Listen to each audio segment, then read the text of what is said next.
distinguished guests, Dr. Kent, Mr. Altani, ladies and gentlemen, Assalamu alaikum, and a very good evening to all of you. I hope I haven't kept you waiting here because since I am back a few days ago from my beloved country, it has been a very busy schedule. But it's really wonderful to see you all here. It's my great honor to be addressing this very august gathering of people who care and do things related to education, arts, policy, governance, and whatnot. Or in other words, all the people who are working towards peace and peaceful coexistence. In the words of one of the pioneers and scholars in the field, John Glanting, peace building is the process of creating self-supporting structures that remove causes of war and offer alternatives to war in situations where war might occur.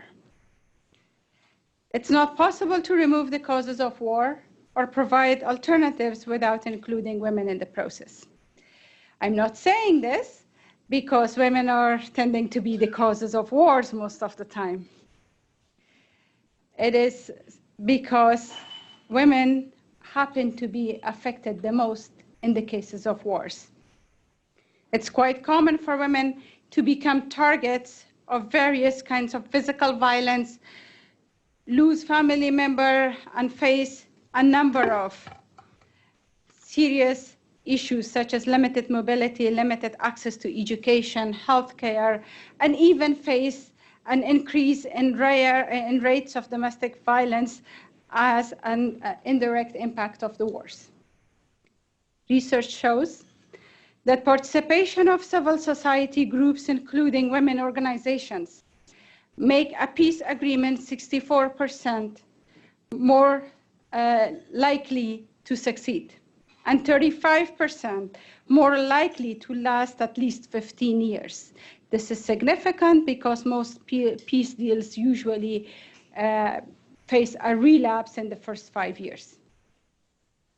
Women who participate in the peace process are usually focused less on spoils of war and are more focused on reconciliation, economic development, transitional justice, which constitute the crucial elements of sustained peace. The role of Afghan women in peace process is no exception to these global patterns. Afghan women have played an active role in the peace-building processes in Afghanistan. They have taken part in both in bottom-up and top-down peace-building processes, and their participation have proven day in and day out to be active, substantial, effective, and by no means symbolic. Since the establishment of the unity government, President Ghani has been focused on two major priorities: creating long-term sustainable peace, promoting women to participate fully in the society. We know that these two goals go hand in hand. Women have a critical role to play in all that goes into peacemaking, peace building, and peace management. President Ghani has actively promoted inclusion of women. Today we have 4 female ministers, 11 deputy ministers, and 4 women ambassadors, including myself. The percentage of women in our parliament today compares to that of Canada. Since 2001, more than 100,000 women in rural areas have been elected to serve as their community's representative on community development councils. And women today comprise 28% of the civil service in Afghanistan. During the past 4 years, the number of women appointed to decision-making positions within the government has been unprecedented in our history. Last year, for the first time ever, we administered examination for civil servant positions in which 11 districts of Kabul were to find their deputy district, heads of the deputy, heads for the deputy districts of positions. The applicants who received the highest grade would become deputy heads of district. When the results came, 9 out of 11 applicants who scored the highest were young women. Last fall, all these women were appointed. Now let's think for a moment. What does that mean? Firstly, it means that there is a real desire to be a civil servant. Secondly, it means that there was enough faith in the fairness and integrity of the exam that it was worth taking. Thirdly, the fact that these women, these very young women, were actually appointed is a dramatic and to me deeply encouraging indication that Afghans are embracing democracy and Afghanistan is beginning to fulfill its potential. It's not only women's presence within the government that has made a difference. Today we have women orchestras. We have female paragliders and volleyball players. Afghan girls are going to school and starting businesses. As you may know, on April 29, President Ghani opened a National Ground Council to elicit a national framework for a peace process that can be backed by national vision. This time, it was termed the Peace Lawyer Jirga, which is a term for a Grand Council at the national level. I was very honored to attend this council. Over 3,200 delegates from all 34 provinces of Afghanistan were represented there. 30% of them were women. I was extremely impressed by the concrete proposal that people were bringing to the table. However, what really struck me the most was feeling safe walking around the council tent at 11 p.m., a space mostly occupied by men. There has been a revolutionary change in the degree to which the physical presence of women is tolerated within the public spaces in Afghanistan. This may not resonate with those who have never experienced the silencing and repression that came with being a woman under an extremist regime. But this shift has opened up immeasurable possibilities for the future. As Afghan women reclaim public spaces, they are showing us just how true Martin Luther King observation was when he noted that true peace is not merely the absence of tension, it's the presence of justice. Justice cannot prevail should half of the population be denied of their rights.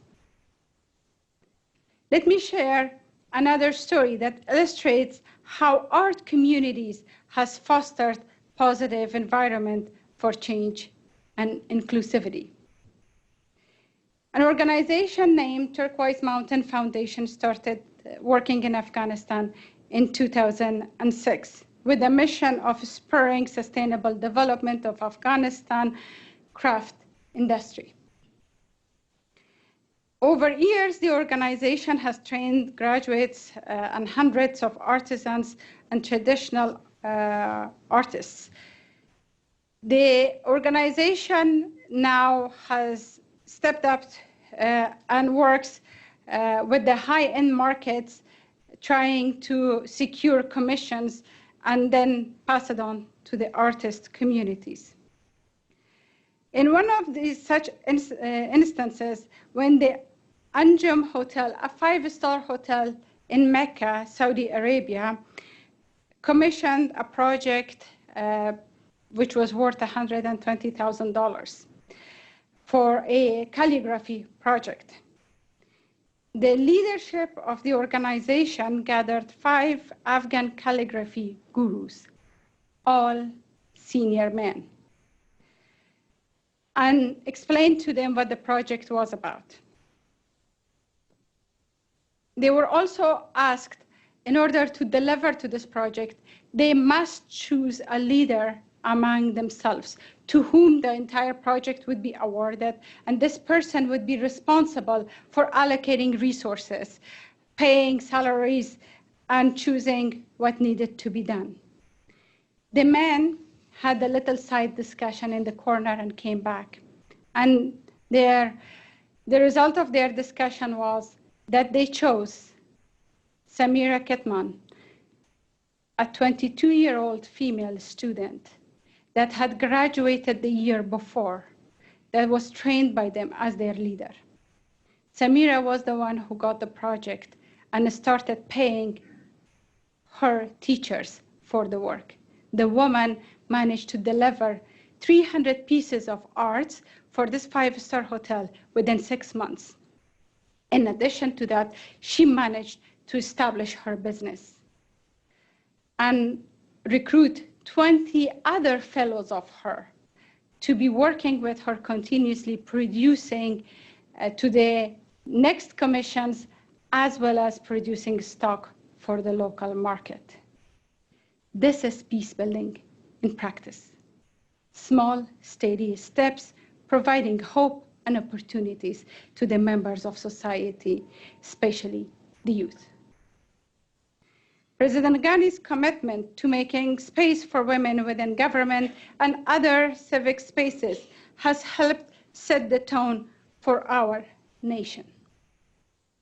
However, as he noted during his remark at the side of the peace jirga speaking to women groups, women have gotten there through their own efforts and competence. All government has done, he said, is observe and respect Constitution, which guarantees women equal rights as citizens. If trusting in women leadership has been a wise move, observing and respecting Constitution has been crucial. Today, the people have made clear that they embrace inclusion and democracy as a key component to Afghanistan's journey towards self-reliance, prosperity, and peace. Safeguarding the continuity of the democratic processes through elections and continued reform will be imperative if we are to consolidate the trust of the people in the progress that has been made, and to keep them invested in the prospects of long-term peace and sustainable peace. The past 2 weeks I spent in Afghanistan, the biggest demand of Afghan women was holding a timely, free, and fair elections, which is scheduled later this month. This is because they believe that it is only through democracy and constitutional order that can continue to secure their place and be as active agents of peace buildings and not as victims of war. I thank you for your attention.